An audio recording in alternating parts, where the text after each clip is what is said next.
بەڵێ توانە ئەم کاتتان باش ئەم کاتی بینەرانی نارتیش باش لە ئێستا من لە نزیکی بارگای ناتۆم کە لێرە ئەمڕۆ کۆبوونەوەی لووتکەی ناتۆ تایدا بەڕێوە دەچێت ئەوەی تا ئێستا گفتوگۆ کراوە بابەتەکان سەرجەمیان یان ستولتەنبێرگ ڕایگەیاندووە کە ئەوان بە هیچ شێوەیەک جارێکی دیکە ناکەونە شەڕێکی سارد بەرامبەر بە ڕووسیاوە بەڵکو ئەوان ڕاستەوخۆ هەڵوێستی خۆیان بەرامبەر بە ڕووسیا دەرەبڕن هەروەها جۆ بایدنیش هێرشەکانی بۆ سەر وڵاتی سین ڕاگەیاندووە کە لە ئێستادا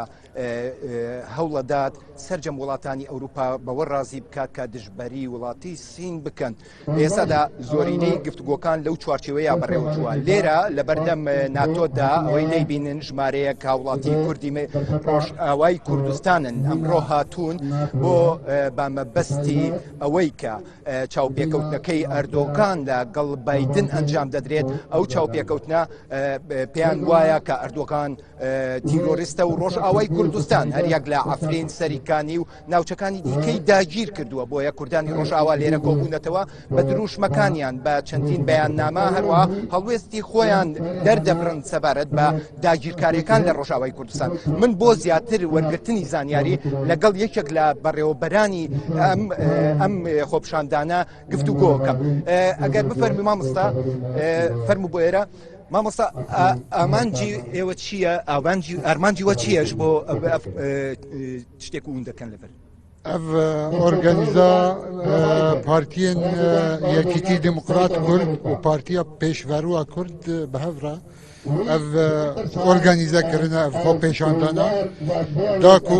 şermezariya Tirkiye bikin û dengê Kurdên herêmên Efrîn Serêkaniyê û Girê Spî yên ku bin dagirkariya Tirkiye de bigihînin Biden û Biden pêre li ser bipeyvê bi Erdogan re bipeyvê ev perçiqandina mafên însan mafên mirovan ku li her sê herêman çê dibe nayê tehmûl kirin bi şêweyekî hovane rastî gelê Kurd tên kuştin lêdan perestandin malbirin mal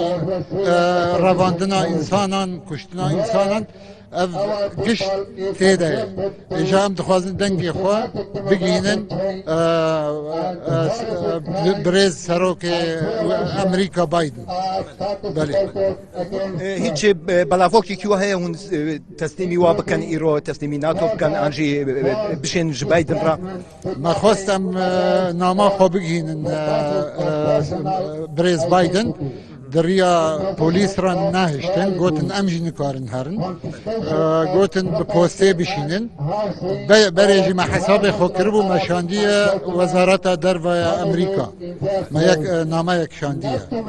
divê ew ê rewşê de me têde